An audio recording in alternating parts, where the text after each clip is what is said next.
Boom! We here. No more Corona for me because I'm in Croatia and I'm here because basically it's open. Y'all saw us visit here 2 years ago. You saw the vlogs in 2018, and long story short, I'm here in the Airbnb, gonna be based here for a little bit because it was one of the 3 countries that was open to US tourists. So we were back home, for July as usual, and ready to blast off again. And we're like, what's open?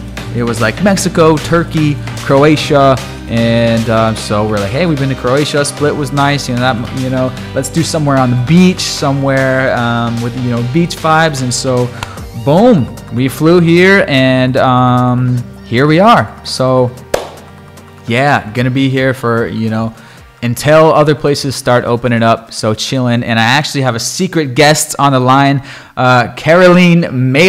We just did a podcast with her right before this. She is a guest experience consultant where she helps like people with Airbnbs and hotels like improve the guest experience, and she's like a worldwide traveler and all that good stuff. Link below to go learn more about her. If you know anyone that runs an Airbnb or hotel, or some sort of experience, you're gonna want to send them our interview, because she just for like 50 minutes drops tons of value on that interview. But Carolene, hey. You're still there, right? Hey, hello. I am here. Yeah.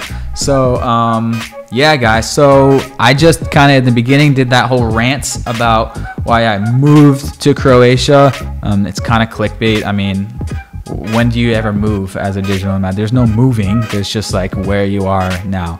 But I want to share more about our first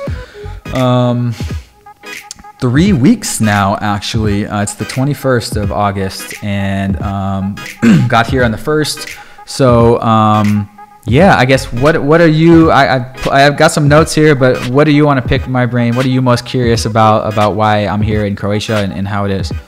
Yeah, well, we're actually very close. So I'm in Montenegro, which if you look at the map, where I'm just underneath you by a couple of hours, 2 hours drive.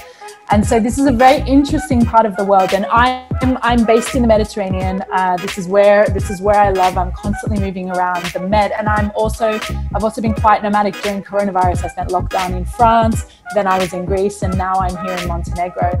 And it's the first time for me as well, even though I've traveled all over, being on this side of the Mediterranean, Eastern European side.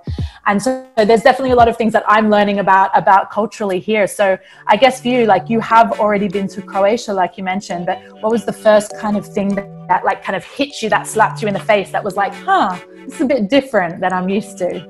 Oh man, I mean, we have been here before, but really, actually, the first thing that slapped me in the face is no one's wearing a mask. There's no Corona here, except for like employees and servers, and maybe like 1% of people walking around. So that's the main reason we came here. To be honest, is they're one of the few countries that's like, hey, we're open, and so we flew in. And by the way, all that we needed to do is take a PCR same day COVID test that within 48 hours. So we just took that test day before our flight. Took that on Friday. Flight was on Saturday, and flew here. And of course, you had to wear the mask on the Delta flight, but easy flight. And this is for people who are thinking about coming, and you should come. Get amongst. Come on, it's open. It was smooth. 1 hour layover in Amsterdam, which is like a 9-hour flight from Seattle, and then a 2-hour flight here. So quick, easy peasy. Got off on the plane. Immigration was normal. All you have to do is give them the one sheet of paper that's printed out. It's your negative COVID test that the test place gives you. She just looks at it, for 30 seconds, puts it in a pile. So she keeps that form, so it's on their records. And then that nice sound that you like to hear, the stamping, all you travelers love. After they start doing this, it's like, I'm in. they're getting the stamps ready, and then boom, stamp you in, and we're here as on a normal tourist on arrival. We're normal tourists, and we're in Split now. Everything, which is like one of the main, coastal towns, cities, harbor city. They got Yacht Row out there. It's amazing. We sip coffee every morning. Just like look at the yachts. Did you also have to provide the address where you're going to be staying and a contact number? Because I know for me, out of all my travels, every country I've gone into, it's been incredibly different, whether it's the temperature check, whether it's a swab test down my throat, whether it's like literally nothing. But the number one important thing is what's your address going to be in the next 14 days should you need to isolate if we deem that to be the case, and what's your contact number. So making sure that you have that information. Yeah, for sure. That's I would consider that standard. Even normal times, you need to have your hotel accommodation address and all that stuff. But no swabs. Temperature check. Maybe there was one boarding the flight. I don't remember, but that's when you go into 7-Eleven, you need a freaking temperature check. Right. So that's just like, temperature check, sure. It's good. So you're a digital nomad, so you're traveling around wherever you please to. So you're in Croatia now. So how does your day-to-day look? You're a laptop worker, I'm assuming. And so what facilities do you have there? Like, how are you finding like the internet? Are you able to connect with people there? What's your day-to-day? I'll just run through the day-to-day. Wake up this morning. Right out here is actually a mountain. So ran up the mountain at 9 a.m. You can see it on my IG stories. So wake up, do a quick workout, like a run, usually run up this mountain. Then come back here, do a little bit of laptop work in the Airbnb. And you guys can see it just like here. We have our just workstation set up. And then or either we do like a couple hours of laptop work here in the Airbnb, or we go down to the cafe by the harbor. It's right on Yacht Row, and I sip some coffee and I do some laptop Wi-Fi work there.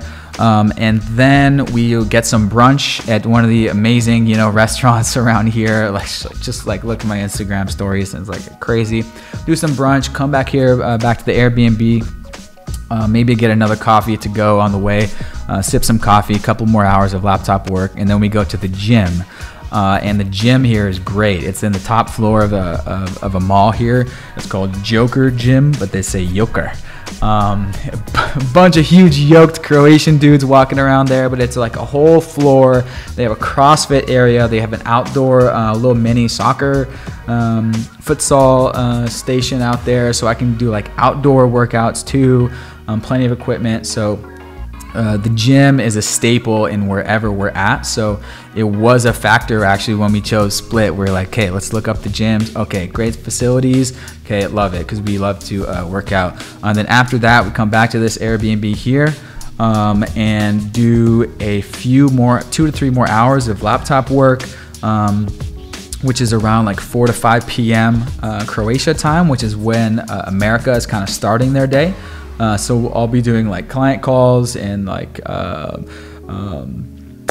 basically, doing the messaging, with America. So that's that time. And then, are they super jealous that you're in Croatia when you speak to them? Yeah, it happens all the time. I was like, I'm in Croatia. And they're like, oh man, I'm still in fucking COVID land. I'm like, yeah, man, come out. Part of the reason I want to do this video for the homies, like, we already have like relatives, like, what's the situation? Like, already asking us questions, picking our brains, like thinking about it. You guys, you can travel here. But anyway, I already said that. Work in this nice Airbnb, and then, that session there, maybe 3-4 hours until like 8 or 9 p.m. Walk down to the harbor, which is like only a 5-10 minute walk just down the hill, and you're right there in the main harbor, and get dinner at some amazing restaurant.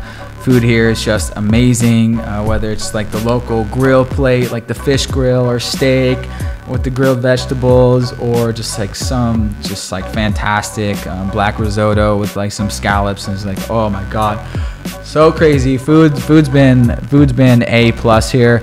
And then the Mediterranean, that's all I have to say about that. If you're on the Mediterranean coast, you're guaranteed to have an incredible meal for sure. Yeah. And then after that, we might have a glass of wine with dinner, whatever, and then usually we'll come back here, and then the evening work session begins. This is my standard anywhere in the world. This whole basic setup I'm saying. It's just translated to here, but yeah, I'll do the evening laptop session. Obviously, still in this part of the world, you can still communicate with America in the evenings, and I'm a natural night owl, so have the laptop open, from 10, 11 to 1, 2 in the morning. Just grinding. Last night, the same, just working, and then wake up. I get 8 to 9 hours of sleep. I'll wake up and do it all over again. And unless it's a Saturday, last weekend we went to Hvar Island. It's like a 1-hour ferry, or a ride. And we went to this beach party / pool party place. Great vibes, and party on Saturday, and then do it all over again on Monday. I was actually going to ask you, because obviously being a digital nomad, traveling while working, consistency is one of the most important things, and you're not traveling on vacation, which I think a lot of people don't quite grasp the concept of. You're actually working all day, all night, especially depending on what time zones you want to interact with. So I was just about to actually ask, like, how do you break up that consistency with exploring the place that you're in? And I think one of the most important things about being a digital nomad is actually contributing to the local economy, right? By whether it's just by going out for dinner or by taking them up on different kind of experiences. So you mentioned that you do that kind of Monday to Friday stint. Is that how you kind of break up? That's your workflow? Yep. Yeah, just keep it. It's it makes sense, especially if you're in a client-based business, which I now am. Building my agency over the past 2 years, and it's just it makes sense. Just Monday through Friday, just keep it easy. Do your fun stuff on the weekends. As everyone else, and then it also makes sense because if you want to go out, nightlife and stuff, that's when everyone is partying and the fun stuff is happening anyway. Right. So it just makes sense to just keep a normal Monday through Friday schedule. Sunday I try to have like a total off day, just like relax, and then Saturday, Friday and Saturday usually we'll go. It's very rare that we'll go out and like nightlife 2 nights a week, but on average once a weekend. Like last Saturday, the pool party, go check out the nightclubs on Saturday, what's happening, what are the events, so yeah. And so do you know, obviously as an American being in Croatia, you're now in the European Union, so do you know if you're easily able to, cross the border to me in Montenegro or fly to other places, or is it very specific, like you can come to Croatia and that's kind of it? I believe that's it. I believe it's country specific. Each country has their rules about letting in tourists, especially U.S. citizens. So I believe I cannot cross any other borders. Right. And I know for me, for anyone kind of watching and listening, that there's a lot of Facebook groups of the different embassies, and that's where I get all of my daily updates for if I can travel, because obviously things are changing on a daily basis, no matter where you are. So all of that information, the embassies are really pumping through all of that information in these Facebook groups. So if you're looking to come to Croatia, or for Americans, Mexico or Turkey was the other one that you said, there's so much information that comes like very quickly live there, and you don't have to like trawl through Google to try and find something. Yeah, and the other thing, a point that I forgot to mention at the beginning is there's no quarantine required. Obviously, because you just took a negative test, but some countries, you can travel there, but it's like they do the quarantine thing, and it may be a test on top of a quarantine thing, and there's no requirement for that at all in Croatia. So that's obviously a factor. A huge plus, yeah.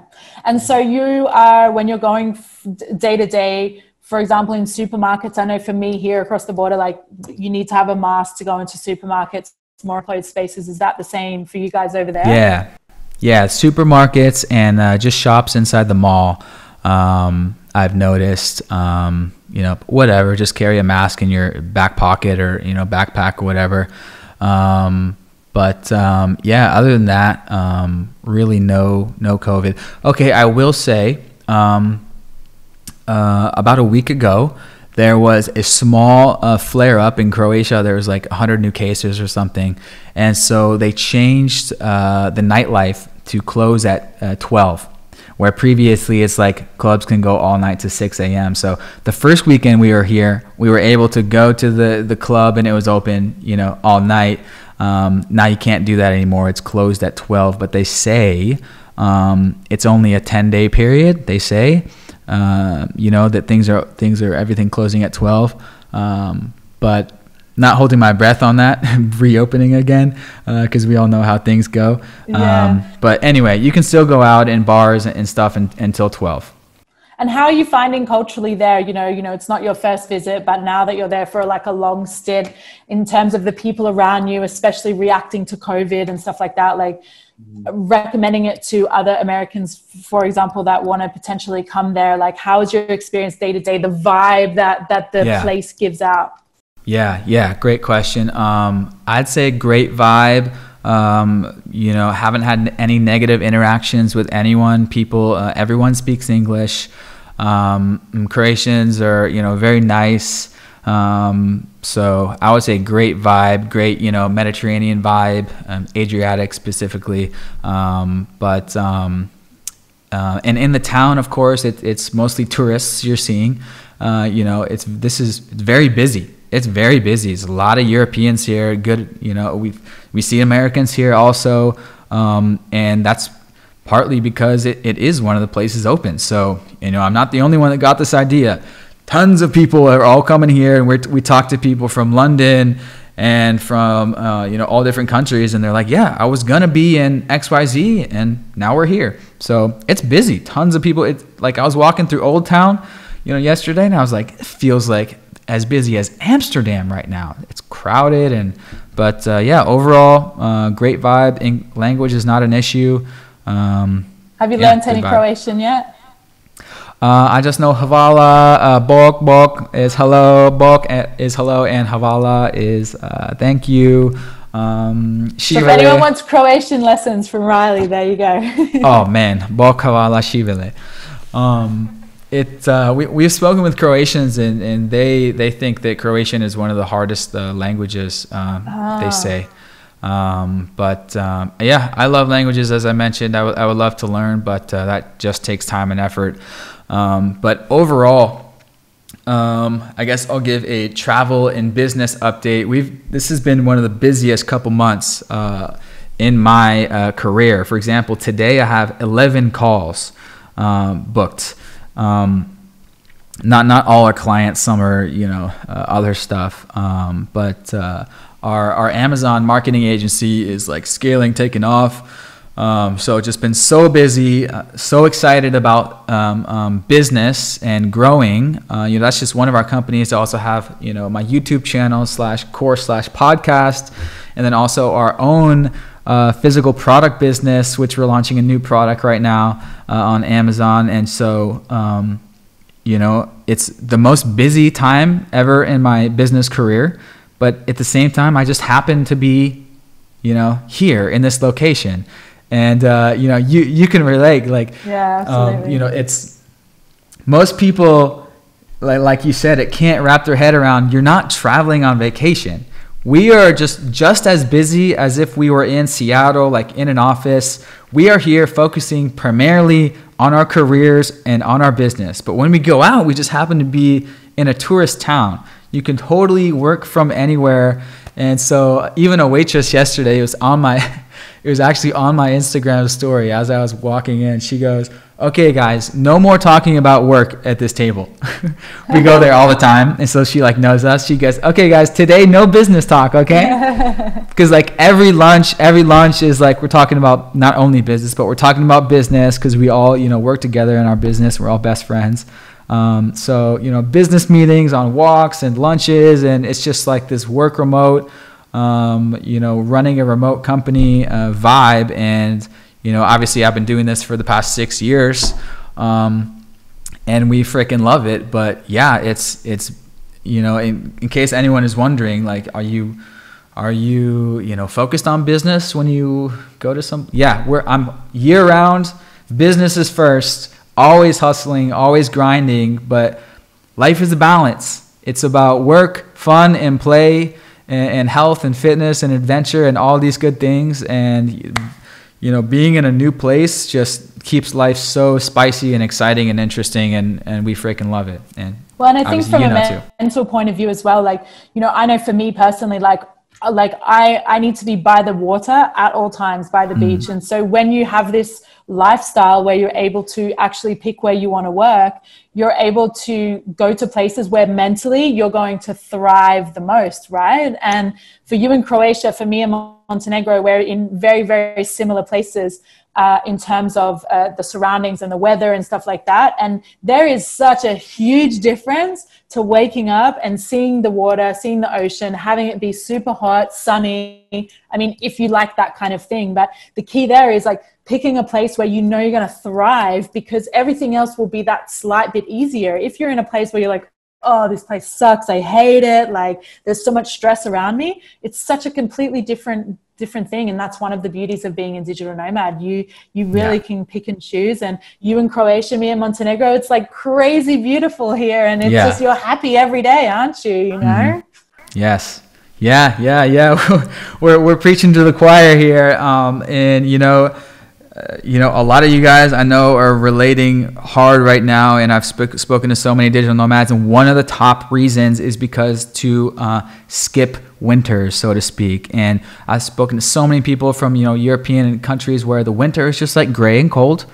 You know, I grew up in Seattle, and it's gray and cold, and you know, it's proven, it's a known thing. You guys know, like when it's gray out, you don't feel as excited and as endorphins running. So that may be one of the things that, you know, digital nomads like us are really kind of addicted to, maybe, if you want to call it like that, but like summer year round. That's why people move to California and Arizona, and, you know, retired folks move to where they go to, because it's such a simple thing, but it's so true. When it's sunny out all the time, you just feel better. And so if anything, that to become location independent.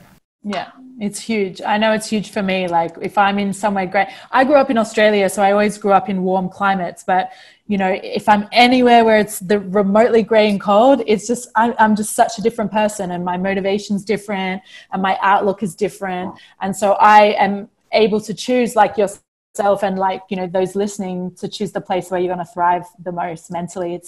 I think it's the most important thing, because everything after that will be compounded. Yeah. Yes, that's it. Because, you know, when you're happy and you wake up and, you know, you're totally fine to go out for a run outside in the morning, you know, then you're going to be happy for the rest of the day. And when you're happy and it's sunny, you're more friendly, which makes you more connections, which makes your business better, which makes you more productive. It's just like, it's an upward spiral. All the things. It starts with the almighty sun. Yeah, absolutely. Yeah. Which everything happens to also literally come from the sun, all energy, the life force. So yeah, guys, connect with the sun. Okay, cool. What else do I have here on my notes? Agency, business. Oh yeah, I will, you know, note if anyone is still listening, you know, the 300 people that still watch all my videos. Shout out to you guys that are still following. My agency is hiring, actually.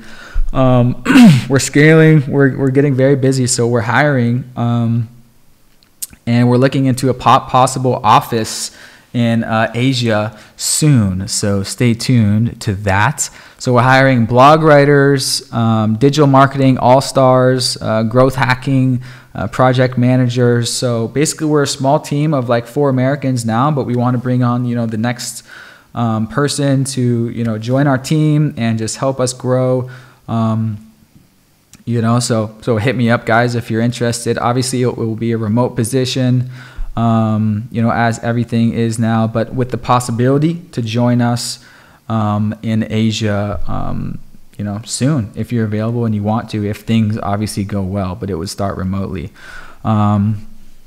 My Amazon course, 90-day FBA, we just had a kickoff call yesterday for group 3, which is very exciting. So that's, in case you guys haven't been, in case you guys don't know, it's my new 12-week course. Caroline has a course as well. We mentioned that at the beginning but courses are awesome. Online education, hashtag education revolution. Woo woo. It's my new 12-week Amazon course / mentorship / coaching program. It's a live Zoom call every week where I help people find, source, and launch their first product on Amazon in 12 weeks. So that's very exciting. The third group just started. Nice Airbnb, good Wi-Fi. Wi-Fi, it's no problem, guys. It's like, everywhere in the world, guys. Is the Wi-Fi good? Yeah, they have freaking Wi-Fi. Okay, this is 2020. Okay, so Wi-Fi is good. No, it's fast. I can upload. The only thing with bloggers and video guys is to make sure the upload speed is good. So you might want to check if the upload speed is good in your Airbnb. But like, even if it's a few megs, you can still upload a video overnight at the very least. So no problem with Wi-Fi. And that's all the notes I have here. Anything else you're curious about? I was just going to say, I was just in Greece on Naxos, which is one of the bigger of the islands. And I was very remote in the north part of the island. The Wi-Fi for the Airbnb was coming from the restaurant below, and it was great Wi-Fi. So it really, like you said, it really doesn't matter.